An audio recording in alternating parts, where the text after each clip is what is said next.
guys, it's Courtney Williams, and thank you for tuning in today. So, the Lord really put it on my heart to discuss how to have a genuine, keyword genuine relationship with your stepchild. And I say stepchild in quotes because in our house we don't like to use the word step, but for the sake of this video, I will. If you don't know, I was a single mom of one to my daughter Carrington before getting married for a few years. My husband Brian Williams was a father of one to his son, Brian II. And after getting married, we welcomed our newest addition, our baby girl Channing. So we are a blended family of 5.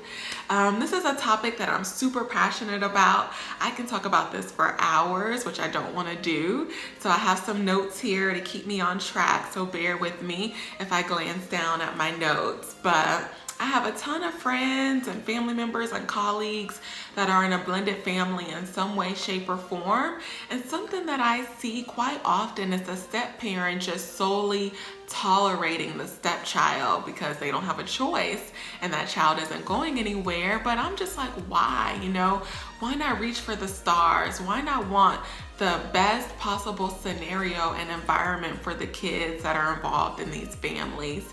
As the children, they didn't ask to be in this situation. So I believe as the adults that we have to do our part to make sure that it's the easiest and most comfortable environment for the children. So I'm gonna share with you guys a few tips that's helped our family genuinely blend and operate as if it's a normal family, as if there's no stepchild or step parent, involved in the situation. So the first thing is you have to have the desire to have a genuine relationship with that child.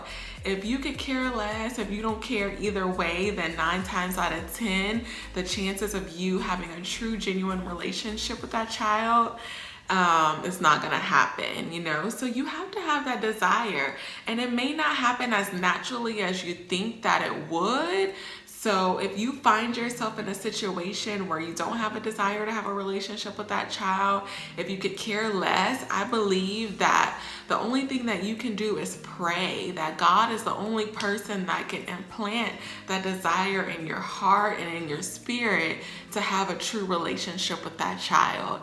Even if you have to pray every day, Lord, let me love this child as if he or she is my own. Let me look at this child out of the same eyes that I look at my own child out of. Let me love this child as if I carried him or her in my womb for 9 months.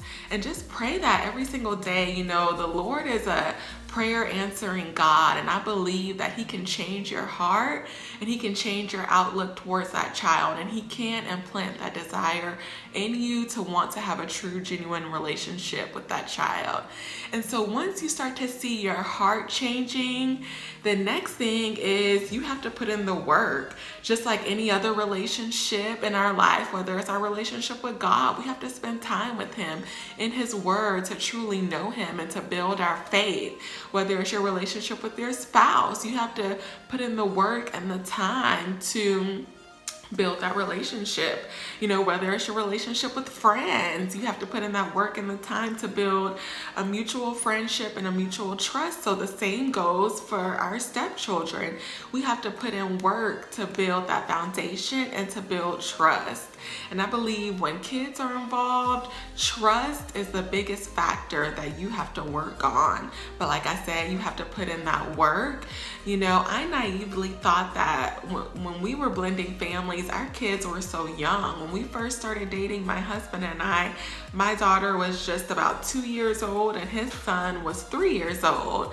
So I thought, well, our kids are so young, we may not have the difficulties that come with blending families with older kids, let's say teenagers, where you deal with attitudes and, you not my mom, or you not my dad, or them just being more aware of what's going on.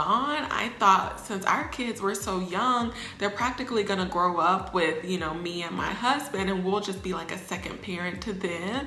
And we were just gonna march off into the sunset as this cute, happy little blended family. And that wasn't the case. In the beginning, it was a lot of hard work. And with young kids, y'all know how young kids are. Like, they don't fool with people that they aren't comfortable with, people that they're not used to. So we really had to develop that trust and that bond with each other's child. And one thing that worked for us is finding, what that child enjoyed.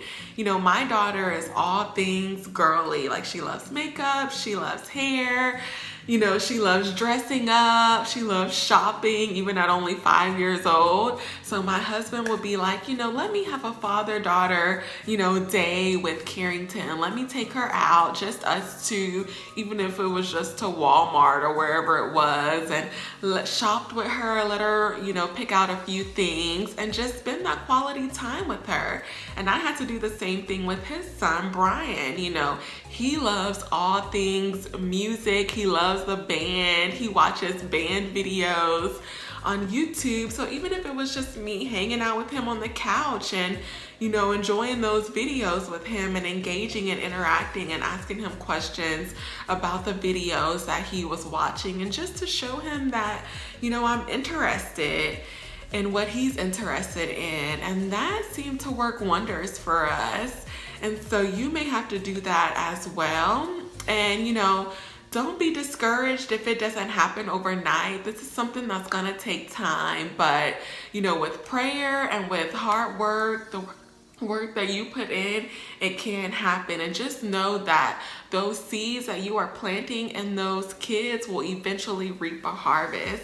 So just be patient, put in that work, and like I said, you have to pray to also have the desires for that.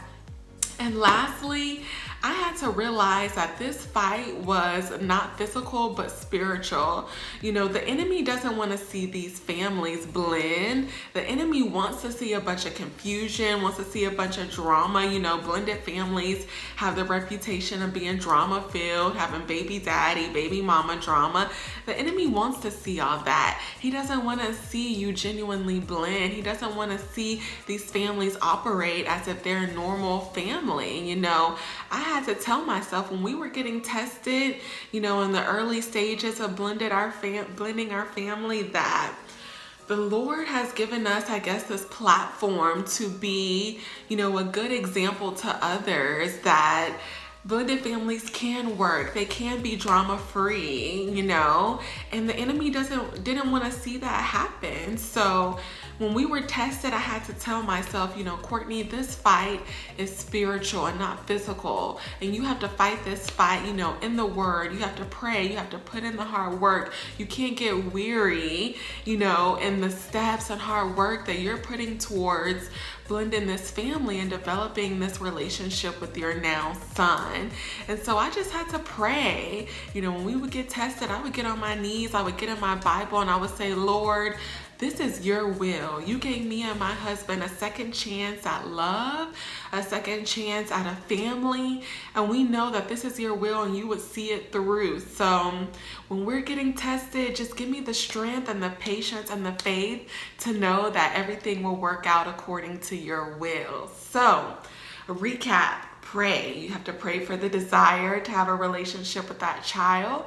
You have to put in the hard work, and you cannot grow weary or grow tired in, the fight of trying to genuinely blend your families. I am rooting for you guys. If you have any other specific questions in regards to blending families, leave them in the comments. Feel free to DM me. Like I said, this is something I'm so passionate about, and I try and help others and other families in this situation in any way, shape, or form that I can.